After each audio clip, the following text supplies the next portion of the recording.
En lisant Hébreux 10, 32, 34, 39, vous remarquez que ces paroles sont adressées à ceux du peuple du Seigneur, qui étaient en danger de quitter le chemin de la foi.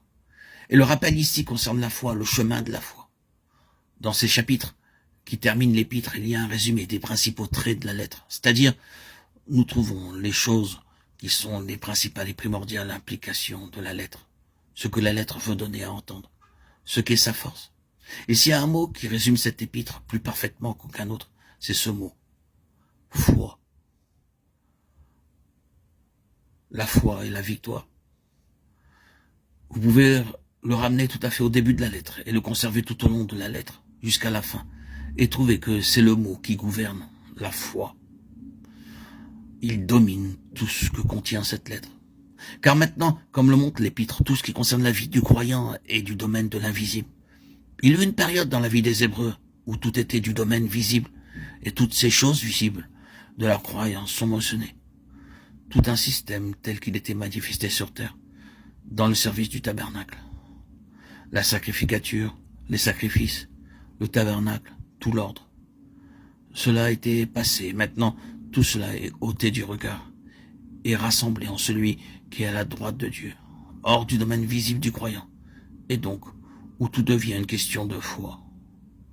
Mais à cause de leur épreuve et de leur affliction, de l'adversité qu'ils rencontraient, de toute la contrainte et la pression, ces croyants hébreux étaient en danger de quitter cette vie et ce chemin de la foi. Il semblerait qu'ils avaient déjà amorcé cet écart. Par conséquent, voici le fort appel, ou rappel à la foi. Il leur est rappelé la foi qui les possédait et les poussait au début de leur profession de foi, et comment ils acceptèrent joyeusement l'enlèvement de leurs biens, sachant qu'ils avaient une possession meilleure et qui dure toujours. Or, cette possession meilleure et permanente a été quelque peu éclipsée, au moins dans sa claire définition et ses grandes lignes, dans son éclat. Et ils étaient en danger d'abandonner leur assurance.